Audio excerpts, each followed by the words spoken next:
Hi guys, welcome to this channel. I am Jules Vincent Tusayan. I am a chartered structural engineer here in Australia, and this channel is for those who are wanting to migrate to Australia, specifically using skilled migration visa 189. And for today, I'll talk about cost and fees. I'll be talking from start of the process up to the end, meaning to say from getting all those documents that you'll need up to coming to Australia. Now, what I'll be presenting, guys, is really just an indicative. It's like a high level tabulation of cost, and now this will depend on your particular situation.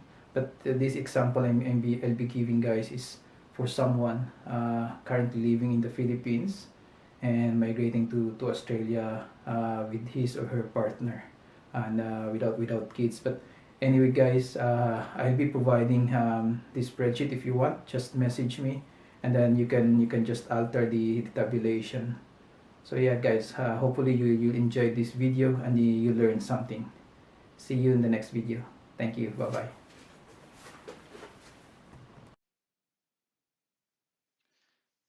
Hi guys, welcome back again.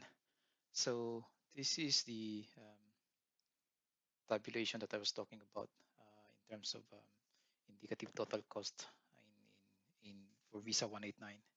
So you can see here, actually I've divided this to three categories.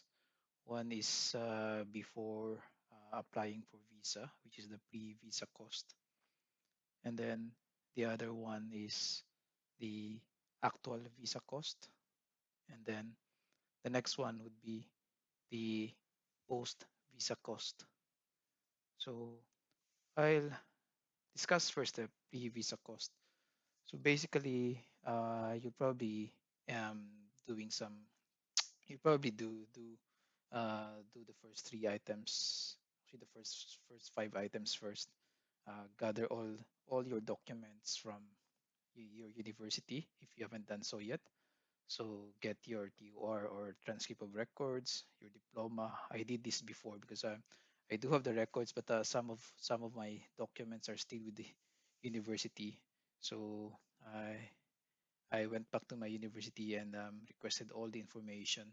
So really, this is just a lump sum cost, and this is assumed now. This is a case-to-case basis, but in this case, I just allotted like 500 pesos for this.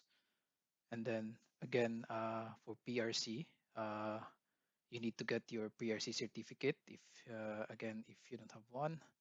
Um, but if you have, so obviously you don't have to include this cost. But chances are you may get back to PRC to get some other documents. So I just allotted 500. Now feel free to adjust this if it suits you.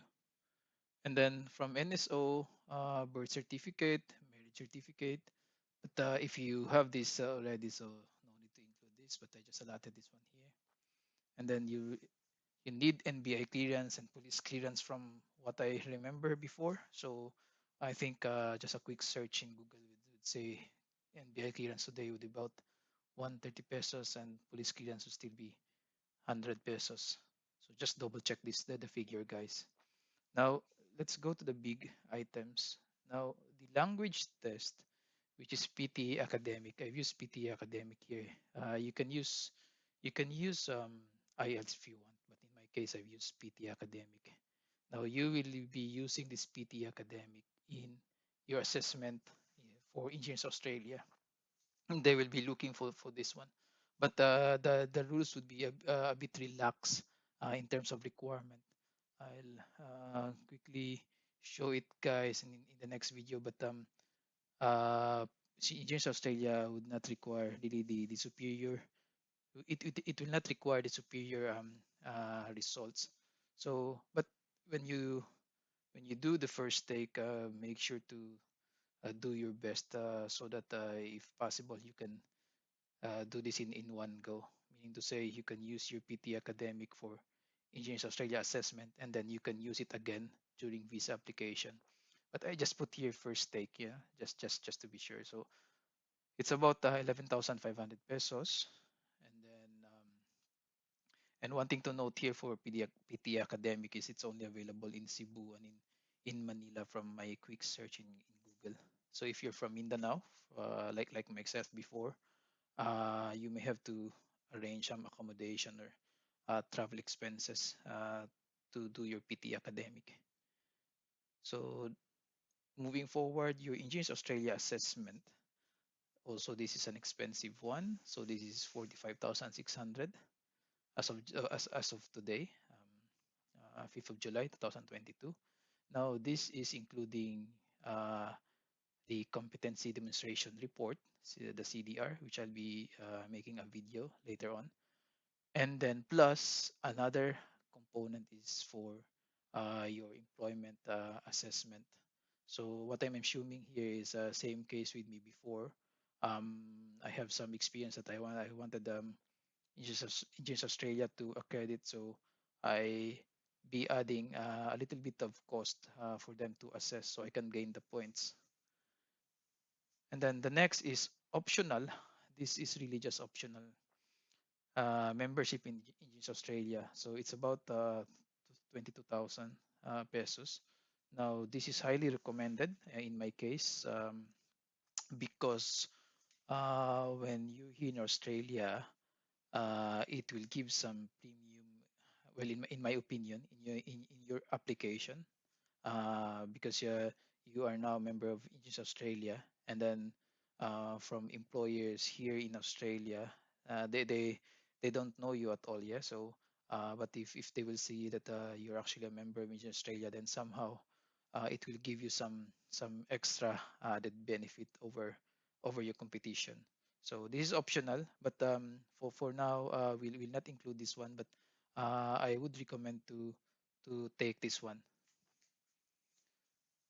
And then other expenses, this is really a vast category. So this depends on them, especially if you're not from Cebu or if you're not from Manila. So you may have some expenses to be incurred. But for now, let's assume you don't have to do this other expenses.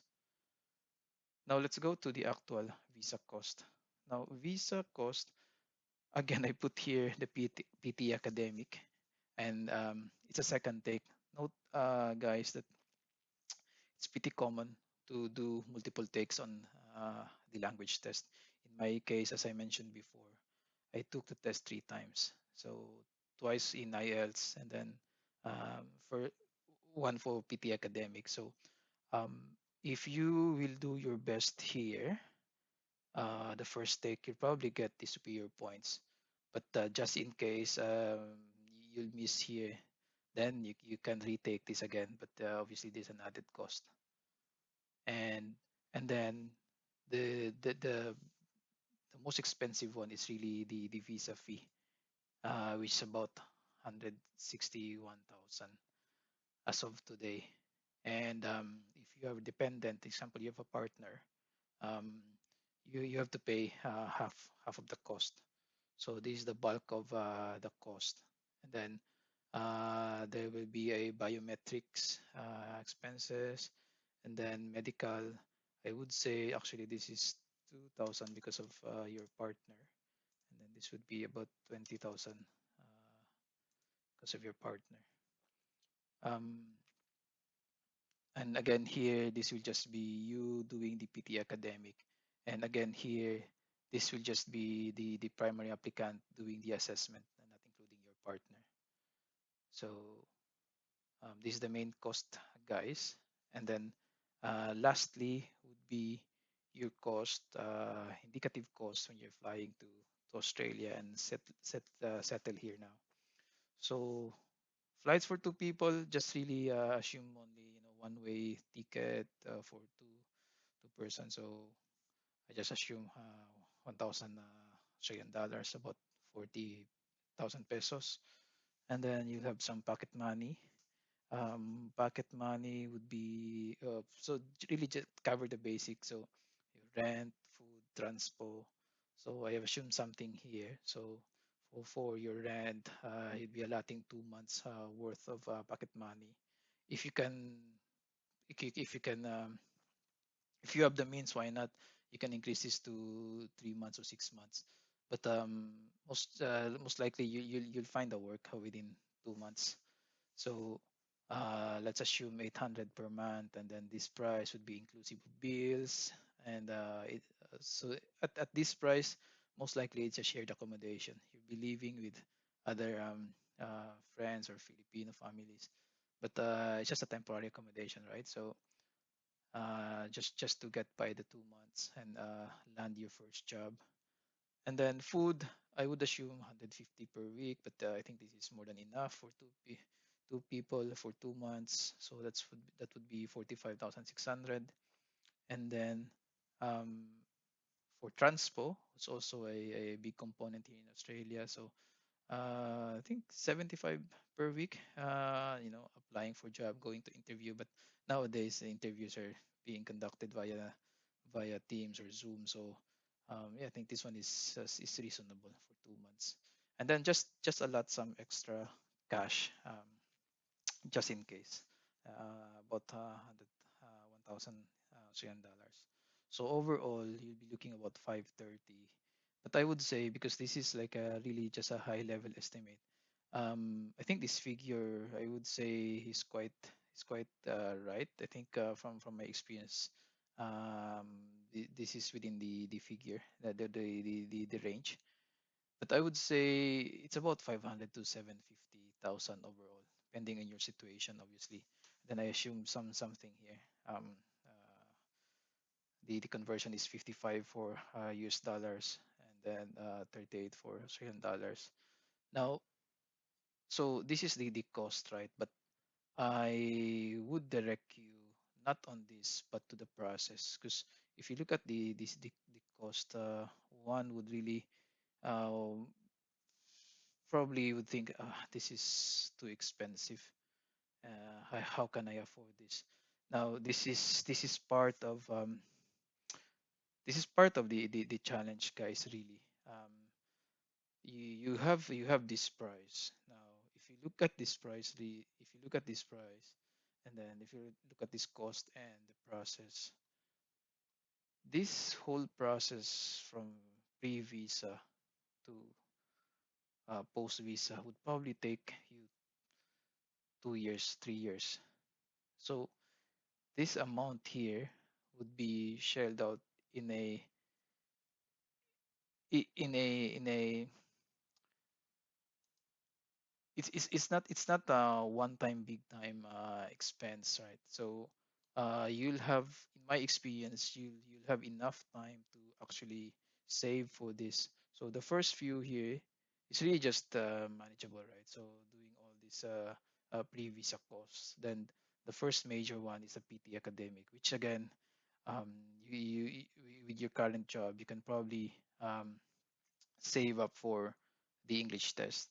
Then you most of this will be waiting game, and then you proceed with the assessment. Now this, again, you will, for sure, you'll have enough time to save for this, and then again it's a waiting time. Then while waiting, you again manage your resources, realign your expenses. Because what will happen here, guys, if you are really serious with this goal, chances are you'll find a way in the end, like everybody else who came here in Australia. So as they say, right? So if the promise is, if the promise or the benefit is clear, the price is easy to pay. So always think of that, guy. So if you are certain in your mind that migrating to Australia would give you, would give you what you want. So certainly these items here you can save on this through time. So don't worry about this. So that's it for now, guys. Now let me know if you want this spreadsheet. I can send this to you. Just message me in messenger, or yeah, in email. So yeah, thank you for watching this video. I hope you learned something about this. Thank you. See you in the next video. Bye bye.